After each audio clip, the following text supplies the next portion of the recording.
İnsülin direnci olanlar veya diyabet hastaları veyahut da kronik metabolik hastalığı olanların metabolizmalarını hızlandıracak 5 sabah rutininden bahsedeceğim. Eğer ki gün içerisinde insülin direncinden kaynaklanan nedenlerle sürekli kendinizi yorgun, halsiz hissediyorsanız kahvaltıya dikkat. Nasıl bir kahvaltı? Uykuyu düzenleyememek bir insülin direnci problemi olan kişiler için yediği en büyük goldür. Kan şekeri neden yüksek kalıyor? Neden insülin direnci problemi yaşıyorum diyen arkadaşlarım, önce eğer ki gece uykularınız geç oluyor, erken uyanıyorsanız şu bonus emin olun bütün enerjinizi değiştirecek nitelikte ve güçte olacak.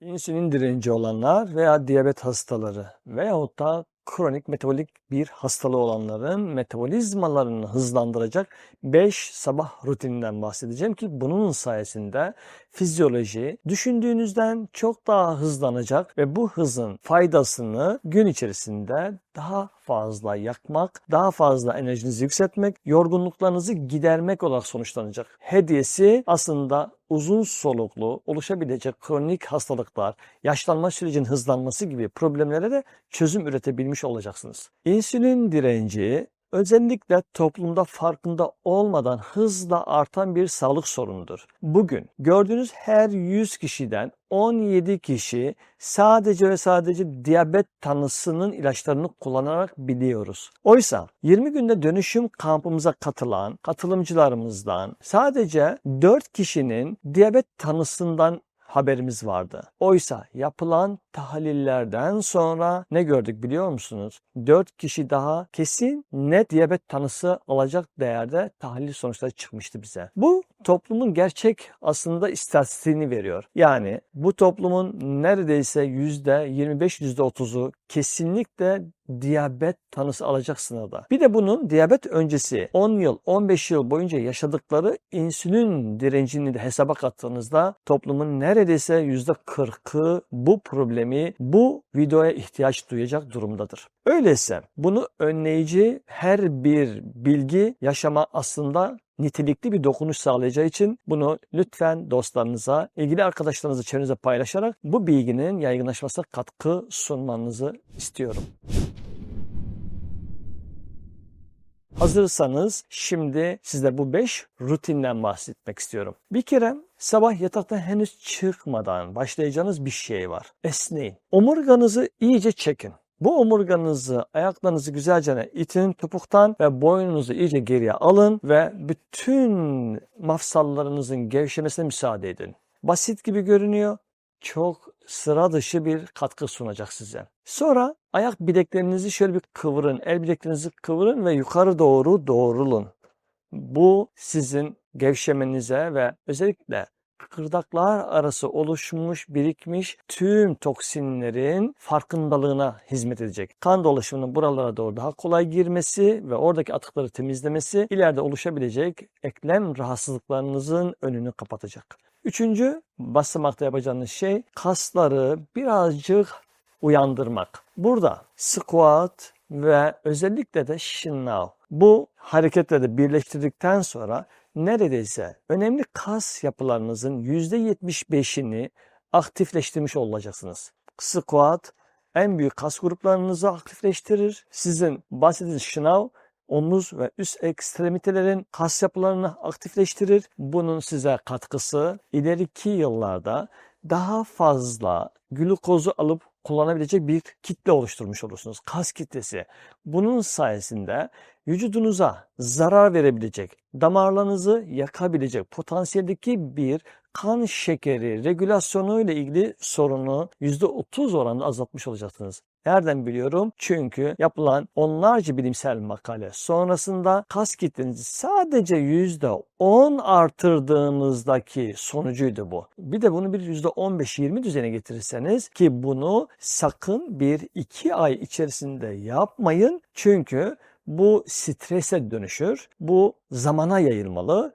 12 ay, 24 aya yayılması gereken bir yolculuk gibi kabul edilmeli ki bunu rutine bindirdiğiniz zaman yaşayacağınız harika bir müjde var. İlk gün 5 şınav çeken ikinci ayda 30 şınav çekerken kendini bulur. Ama bir kişi hırs edip 5 şınavla başlayıp 30 gün sonra kendini 40-50 şınav çekerken görürse bu iyi alamet değil. Bu bedene fazla yüklendiğinizi gösterir. Henüz kaslarınız buna hazır değil. Dolayısıyla yorulmak, bıkmak, usanmak gibi bir risk sizi beklemektedir. Ben kendim bütün bu süreci yaşayarak öğrendim. Biliyorum ki sizler de aynı şeyleri yaşayacaksınız. Sakın yüklenmeyin. Ama boş bırakmayın. Sürekli geliştirin. Az ama sürekli. Bu ne demek istediğimi yıllar sonra daha iyi anlayacaksınız. Bir diğer konu. Eğer ki gün içerisinde insülin direncinden kaynaklanan nedenlerle sürekli kendinizi yorgun, halsiz hissediyorsanız,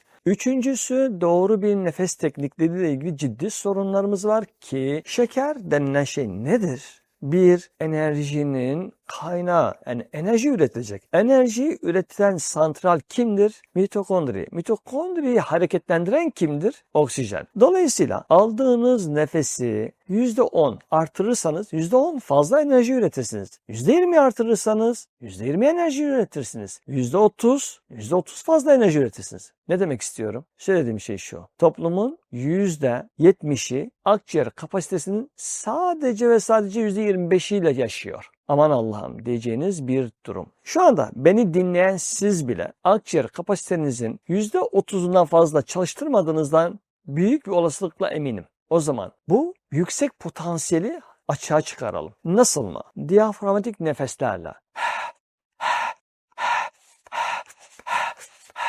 Bunu sürekli hatırlayalım. Bunun için para vermemize gerek yok. Bir kursa gitmemize gerek yok. Yapacağınız şey YouTube'da bu konuyla ilgilenen bir hocamızın videolarını takip etmek olabilir. Sağlıklı Hoca gibi. Bu videoları Evrim Hoca gibi, Sağlıklı Hoca gibi. Bu hocaların videolarında fazlasıyla gerekeni bulacaksınız.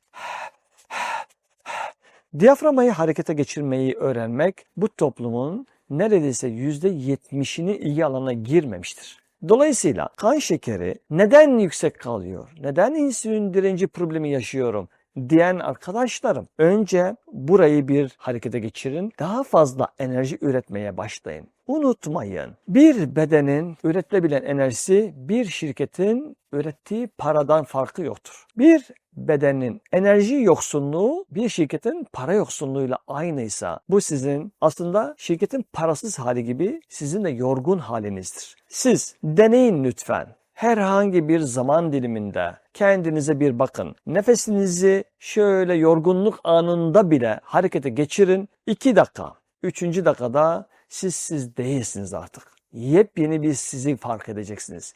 Enerjiniz sıra dışı bir yükselme halindeyken kendinize şaşırabilirsiniz. İşte nefes burada en güçlü 3. aracınız olsun. Bunu etkin kullanmaya sizleri davet ediyorum. 4.'sü suyu daha farkındalıkla içiniz. Bedeninize aldığınız su, özellikle susuz kalan bedenler için söylüyorum. Kimlerdir bunlar biliyor musunuz? Asitli içecekler içenlerin içtikleri sudan daha fazlasını idrar attıklarının farkında değiller. Kahve tüketimi fazla olanlar, aldığınız kahvenin en az %10 fazlasını idrar atmak zorundasınız, farkında değiller. Yani su aldığınızı düşünüyorsunuz, oysa su veriyorsunuz. Bu uzun vadede dehidratasyon yapıyor. Dolayısıyla kahve içenler, kahvenizle beraber su için. Asitli içecek içenler, asitli içecek içtikten sonra mutlaka arkasından bir bardak su ekleyin. Mutlaka bir bardak su içtiğinizden emin olun. Çünkü bu kafeinli içeceklerin size sıra dışı idrar söktürücü etkisinin getirdiği sonuçlar yaşlanma sürecinizi hızlandırır. Nereden mi biliyorum? Çünkü bir bebeğin vücudundaki su oranı %83'ün 85'in üstünde. Bir yaşlının su oranı %75'in altındadır. Yani yaşlıyla bebek arasındaki temel farkımız susuzluk. Yıllar içerisinde bu oluyor. Bu yüzden çok yavaş gerçekleşiyor. Ve bunun ciddiyetini anlamak ancak ciddi sağlık parametreleri değiştiğinde fark edebiliyorsunuz. Bu ciddi sağlık parametreleri. Oysa sizin içtiğiniz kahveler, içecekler ve özellikle bir şey de hatırlatmak istiyorum burada. Maydanoz kürleri de çok iyi bir idrar söktürücüdür. Mısır püskülü çayları da böyledir. Bunlar idrar söktürücüdür. Dikkat edin arkadaşlar. İdrar söktürücü her bir aslında ödemlerimi atayım derken cildinizi kurutuyorsunuz, yaşlanmanızı hızlandırıyorsunuz. 5. madde. Bir konu vardır ki hep ihmal ediyoruz. Uykusuzluk. Uykuyu düzenleyememek bir insülin direnci problemi olan kişiler için yediği en büyük goldür. Birçok konuyu telafi edebilme şansına sahibiz. Uykusuzluk asla. Uykusuzluğun tek ilacı, neredeyse tek ilacı uykudur. Ama burada yapabileceğiniz şey, eğer ki gece uykularınız geç oluyor, erken uyanıyorsanız öğlen şekerlemesi sizi kurtarır. Ne kadar? 15 dakika ile 30 dakikalık bir şekerleme sizi kurtarır. Burayı da bir insülin direnci olanlar hayatına tatbik ettiğinde, böyle bir şeyi kendine uygulamaya başladığında size enerjisinin o yükselişini akıl almaz bir keyifle anlatacaktır. Bu videoyu özellikle geceleri rahat uyuyamayan, gündüz sürekli kendini halsiz hissedenlere hediye edin. Size bir bonus olarak da kahvaltıya dikkat.